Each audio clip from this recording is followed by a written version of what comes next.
right, let's talk about something fun with Chrome, and that is Right. options. Right. Options. You're fortunate. We get to make the stuff, and then you get to go chairside and then Yes. make it all work.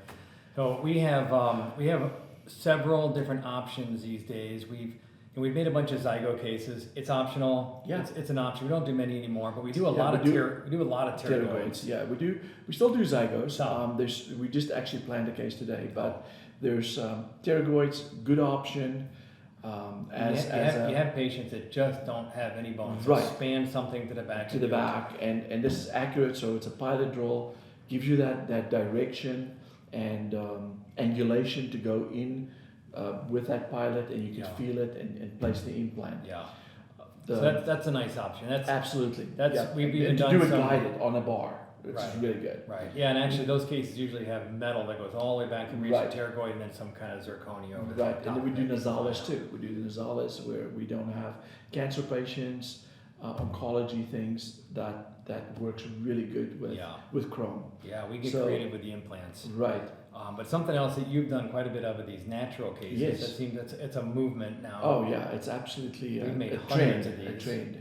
And Yeah. so what we do there is that we actually pin. So the maintenance of the soft tissue. Obviously, you've got to maintain your papillas. Well, what's a of natural? that. The natural is natural FP1. FP1 crown and bridge, as opposed to leveling it down like Right. the universal standard. We're delivering a crown and bridge prosthetic at surgery. Yeah, we're taking the teeth out at all costs, saving any bone that's there. Yeah. Buccal plate, lingual, interproximal bone that's there. So you want to socket shield, you want to maintain that buccal plate at all costs. Long term. And so that takes the longest is by removing and easing those roots out and those teeth out. And you're doing a lot of this. And I do a lot of that. Do it flapless. And the trouble with flapless is kind of hard to watch that buccal plate while you're trying. You can't see it. Can't see it. So what the doctors do is that we will pin against the soft tissue, and then what we'll do is reflect to the bar. So your papillas are back, and then everything that we make actually sits on the bar, and the tissue is between the bone and the bar. Yeah, we need the arms come out and around. Arm comes out at an angle. Yeah. And then obviously, then what we do is that we fit our osteotomy guide to make sure that none of the interproximals are hitting the bone and the mesial distal, and then also palatal, lingual. And you have to adjust the bone. Adjust the bone a little bit with a round burr so you have to scallop. You kind of scallop the bone. And we made this really nice scallop guide, but I think you find for the most part using the prosthesis as a test. So we're using the teeth, we're using the teeth as the prosthesis because it's already there. It's ovate, it fits into the sockets. Right. We kind of open up the anterior surface of the pontic areas so that it interproximals, so that it goes and maintains that bone. So once that seats, and the osteotomy guide seats, you're good to go. You place your implants. Yeah. And then it's kind of like standard Chrome after standard that. Chrome, but you're only getting a fixation in the third, apical third of the tooth root, because we're placing implants in the roots, extraction sites, in the extraction sites. So you got to be super careful on your timing. Most of them are straight. Now, do you have to have really sharp burrs for for going into the wall of a socket? Exactly. Yeah, because the burr will deflate if it's not sharp. Right. And your implant will move mesial or distal or palatal. So I'm guessing that takes some experience. It takes experience. On drilling too. And especially when you do a socket shield too, that drill is not going to go through that root tip. Right. If it's not a sharp drill. Yeah. So that's what I see. But so I to mean, take on a natural case in that situation with lots of extractions, you want to have a good background of placing, doing full arch, doing these kinds of cases, doing extraction sites. Yeah. The extraction sites, and then.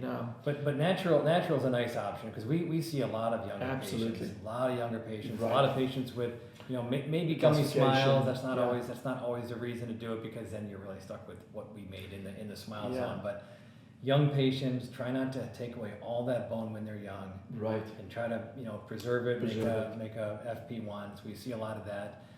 We also have developed a few other things. One of them is this C2F with this small hole technology, so that you do a rapid pickup and then take it back to the lab, plug it into a model, and do the extraoral conversion of the take-home Right, prosthetic. and We've done a bunch of those. And it's nice little holes. Right, small holes. Stronger prosthetic, faster prosthetic. surgery. Yeah. Right.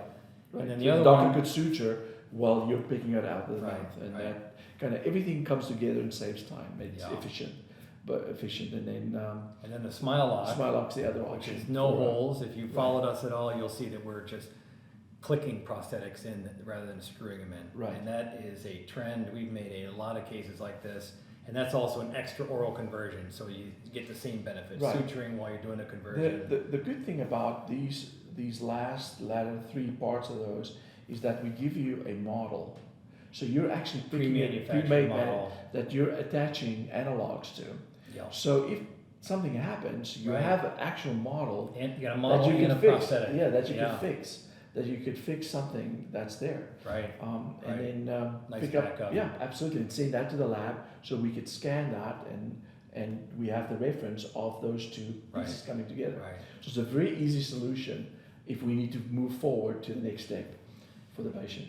We also have something called a Replica for a long-term, where Temporary. you go through the regular CHROME day of surgery, but then you use the rapid appliance to go directly to 2 long-term temps. That's something a little more Right. affordable for the patient. Absolutely. Yeah, Instead of being screw in it the in. 30s, maybe you're in the mid-teens to the patient. Exactly. And then there's another one that we've been developing lately, and it's kind of a combination of these things we've talked about. Is CHROME with a Smileloc, click in, and then with an Ivotion denture, Yes. right? So then you have Yeah. all the benefits of CHROME.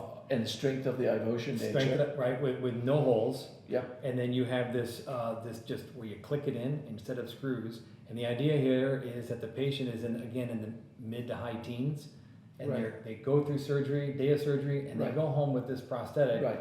this prosthesis that they might be in for 2, 3, 4 years. Exactly. And it's no pallet as well. No It pallet, doesn't take the pallet right? out. It's just it's a hybrid, it's probably a little Right. thicker than a final. And it's But the patient can wear this, and it's easy to make another one. So if Right. the patient needs to be in this for 3, 4, 5, 6 years, Exactly. a couple of them, while they Right. save up enough money.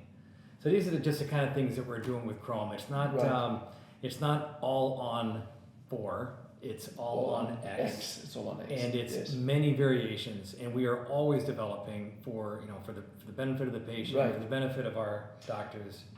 Right, and I mean, like, if we, the good thing about the system too is that if we see something that we can change to make the system better, we actually do it. We have a meeting about it and we do it. We had a couple of doctors that wanted actually the inventor of CHROME came up with this years ago, and he worked with a couple of doctors, and then just recently they've kind of brought this back where there's, you take the carrier guide out, and we have a prosthetic that doesn't sit on the carrier guide, but it sits on arms that connect directly to the fixation base. That's exactly how I do it. Yeah. And the idea is that the intaglio of the prosthetic isn't, even though it's an FP3, it's not flat. Yeah, it's round. It's round at the bottom so that it fits like an ovate pontic all the way channeled around the arch. And the doctor will leave a little bit of a loose suture. Yeah. And the prosthesis will Will go down, heal. almost touch the bone. Right. The tissue heals around in a channel. Absolutely. And then it's a hygienic design, which I think is just absolutely brilliant. Yeah. Instead of just flat to Right, flat, exactly. 12 millimeters. It's And so all these products are available at planning, at the day of planning. So right. the planners, Same records. Yeah, the planner will discuss these options with you. Have an open mind. When you see each patient's different, and I think great solutions. Yeah, great solutions. For complicated things with zygomas, patients that doesn't have bone, patients that have lots of bone that you don't want to reduce, and then patients that have limited funds. I think we have a great. You think we have CHROME for everyone? I think we do. CHROME for everyone. CHROME Isn't for that everyone. fun? So we look forward to you trying one of our solutions. Yeah.